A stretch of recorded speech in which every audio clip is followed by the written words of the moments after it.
Hoje conversamos com a doutora Fátima Faustino sobre endometriose. Ainda se ouve a pergunta endo o quê? Sim, ainda se ouve essa pergunta, embora talvez com menos frequência do que há uns anos atrás. Tem havido alguma progressão no conhecimento desta doença, mas sobretudo por se tratar de uma doença complexa, ainda há muitas interrogações e ainda há muitas perguntas sobre as características da doença, sobre a evolução, e as mulheres precisam muito de saber mais alguma coisa sobre esta doença. É muito importante para elas, sobretudo para as mulheres que sofrem desta doença. É o que nós vamos fazer aqui, vamos tentar Exato. explicar o que é a endometriose. Na realidade, a endometriose é uma doença complexa. É uma doença complexa, crónica, dependente dos estrogénios. Os estrogénios são uma das hormonas produzida pelo ovário feminino, e é uma doença caracterizada pela presença de tecido endometrial. Esse tecido com glândulas e com estroma vai-se localizar fora do útero, fora da cavidade endometrial, e cada vez que a mulher menstrua, todos os meses, vai haver sangramento também fora do útero. O sangue é inflamatório, esse sangue vai conduzir a um processo inflamatório crónico que se repete mensalmente e conduzir à formação de aderências e muitas vezes também de tumores que caracterizam esta doença. Tumores que, apesar de benignos, podem ter repercussões nos órgãos pélvicos. É uma doença, de facto, que se reflete por uma sintomatologia dolorosa e muitas vezes progressiva e incapacitante para a vida da mulher, e que tem que ser, de facto, avaliada de uma forma individualizada, porque a apresentação da doença é muito variável e, como tal, cada mulher precisa de ser avaliada de uma forma individualizada. Qual é a prevalência da doença?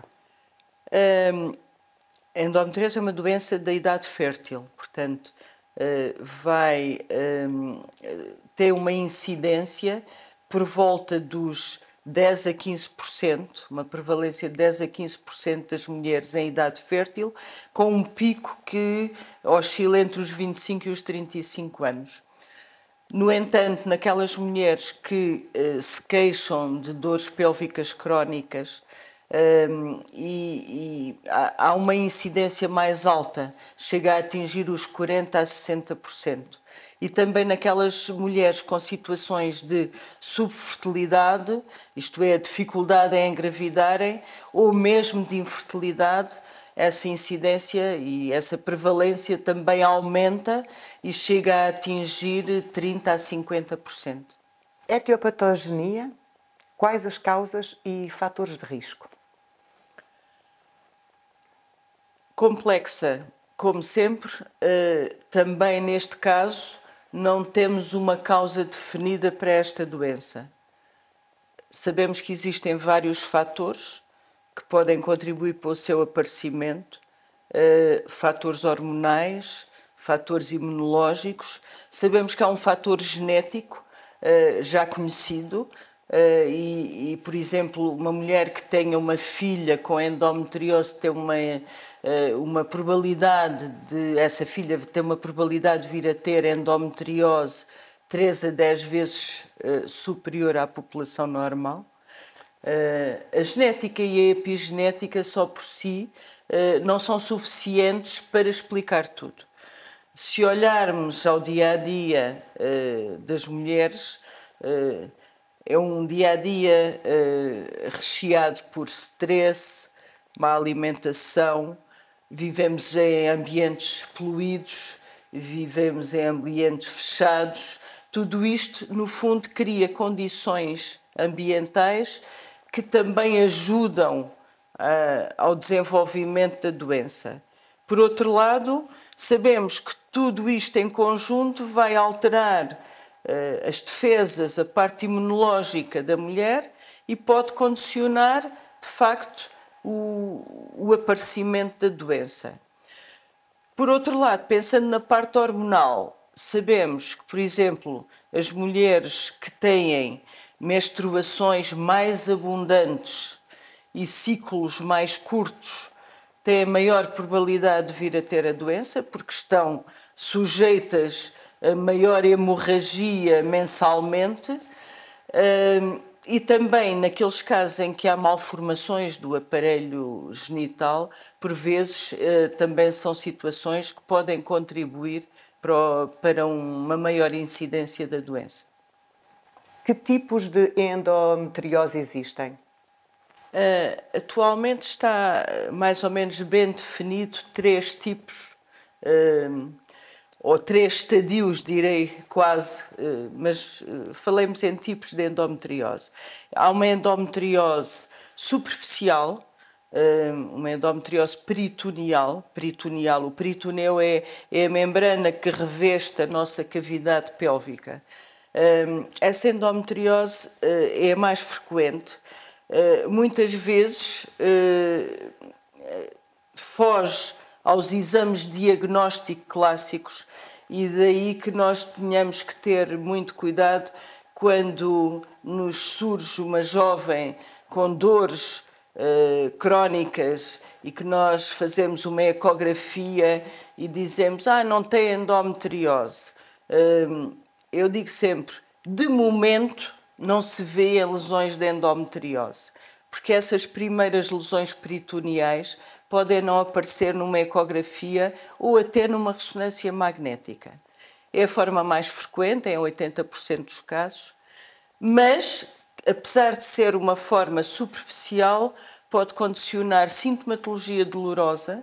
Muitas vezes a sintomatologia dolorosa não tem a ver com a gravidade da doença. Eu, por vezes, encontro mulheres com lesões mínimas e que têm uma sintomatologia exuberante, e tenho mulheres com lesões graves de endometriose profunda e com muito menos sintomatologia. Portanto, até nisso a doença é complexa. Apesar de serem formas superficiais, pensa-se que, devido a alterações imunológicas do peritoneu, podem na mesma afetar a fertilidade dessas mulheres. Portanto, temos que ter atenção, não podemos esquecer essas formas de endometriose.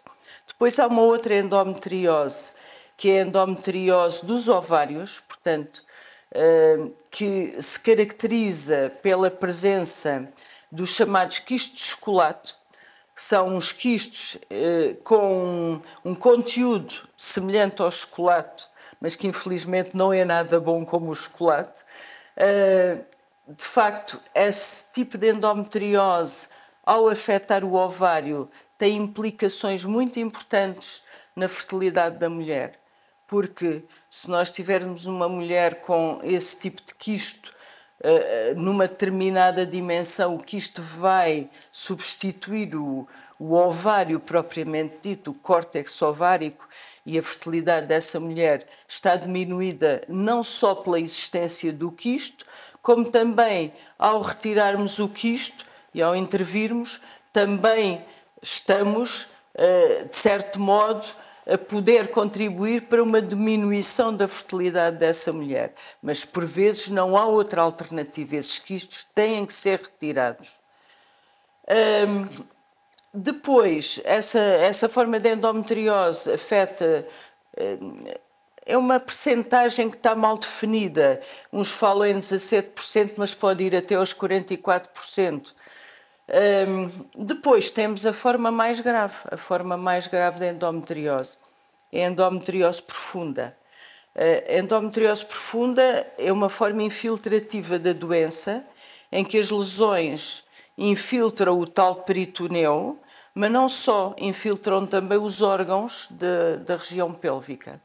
Podem afetar a bexiga, os ureteres, podem afetar o intestino, pode afetar a camada muscular do intestino, portanto, e condicionam no tal processo cíclico mensal o aparecimento de tumores que têm implicações graves podem condicionar não só dores intensas, dor na menstruação, a chamada dismenorreia, dor nas relações sexuais, chamada dispareónia, mas também dores intestinais, sobretudo na defecação, que é o termo médico é disquésia, dor na micção, a urinar, que é a disúria.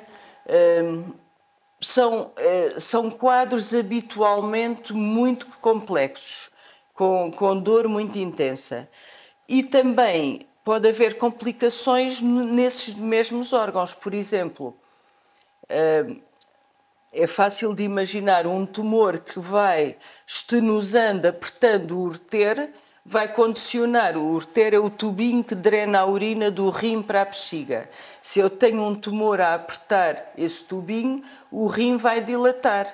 E ao dilatar o rim, a função renal vai diminuindo até chegar a um ponto que fica ausente. E muitas vezes temos que tirar um rim. Eu já tive 2 casos que me lembro, são aqueles que nunca nos esquecemos, em que temos que chegar a esse ponto de já está um rim destruído, não há hipótese. A bexiga também habitualmente, se deixamos esses tumores crescerem, vão dar sangramento e podem mesmo também dar uma alteração completa da estrutura da bexiga. No intestino, a mesma coisa. Um tumor que cresce não é um cancro, não é, mas às vezes comporta-se como tal, vai apertando o intestino e vai, de certo modo, condicionando uma oclusão intestinal, mas também ao reverso da medalha, pode funcionar ao contrário e dar uma ruptura do intestino.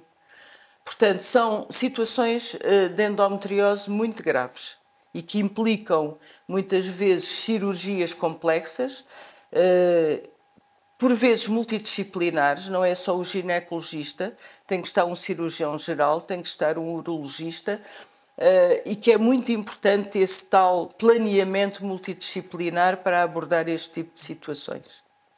Quais as localizações mais frequentes? Como já disse, já falei bastante e, portanto, já se percebeu que a zona chave desta doença é a zona pélvica. Portanto, toda a zona pélvica, o aparelho genital, útero, ovários, trompas, órgãos vizinhos, bexiga, ureteres, intestino. Portanto, estas são as localizações, de facto, mais frequentes da doença. Claro que quando falamos no útero, falamos do útero, dos ligamentos do útero, de estruturas que estão envolvidas, estruturas anatómicas, dos próprios nervos, que têm extrema importância quando são infiltrados por esta doença. Aliás, é a infiltração dos nervos que desencadeia a dor.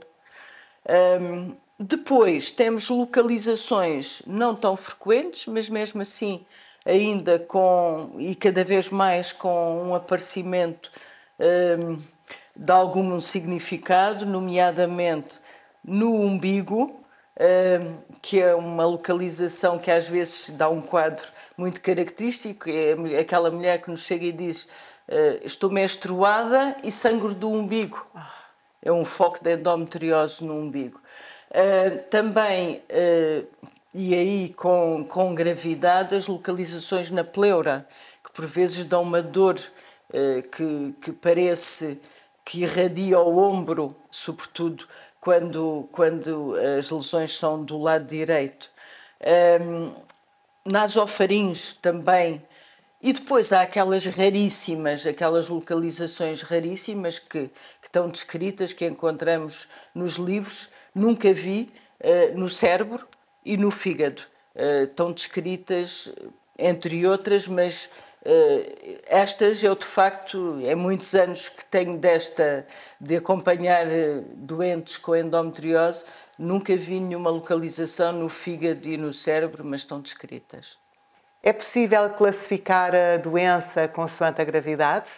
Portanto, de facto, tem-se tentado a classificação ideal. Várias sociedades têm tentado esquemas de classificação que nos permitam facilitar não só percebermos a extensão, a gravidade da doença, como nos dar algumas orientações cirúrgicas, mas as várias classificações não têm sido as ideais, desde uma primeira que foi realizada pela American Society for Reproductive Medicine e que já foi revista várias vezes. Depois temos uma outra classificação, que é a classificação Denzian, e mais recentemente tudo isso está a ser revisto, e o que nós queremos é uma classificação, de certo modo, que nos permita, quando vamos para uma cirurgia,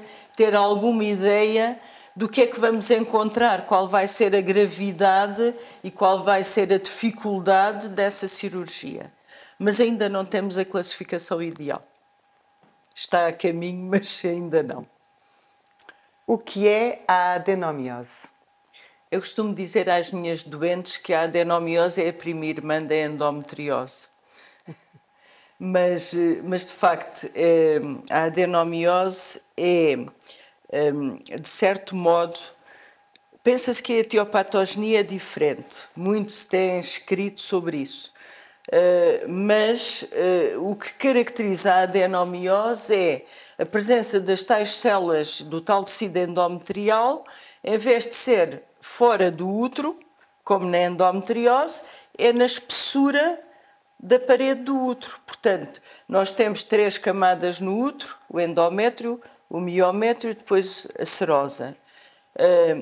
O endométrio é o que tem o tal tecido endometrial e passam as células, o tecido endometrial, para o miométrio. Portanto, vão haver nichos de células e de estroma endometrial no miométrio, o que vai condicionar o tal sangramento num sítio que não é normal. E, portanto, vai condicionar dor, dor intensa e muitas vezes uma hemorragia uterina anormal. Portanto, são mulheres com menstruações muito dolorosas e muito abundantes. Há 2 formas de adenomiose, uma que surge nas mulheres mais à frente, mais idosas, na faixa já dos 40, e que é uma adenomiose interna, junto ao endométrio e mais difusa. E depois há uma forma de endometriose mais focal, que pode ser uma adenomiose focal ou mesmo um adenomioma. O adenomioma é uma mistura de mioma com adenomiose, portanto é um mioma sangrativo, há ali uma mistura, e esse tipo de adenomiose focal ou adenomioma surge mais nas mulheres mais jovens e muitas vezes associada à tal endometriose profunda. E muitas vezes condicionando as situações de subfertilidade ou infertilidade. Então, muito obrigada. Muito obrigada doutora também. Foi um gosto. Fátima Faustino. Muito obrigada. Obrigada.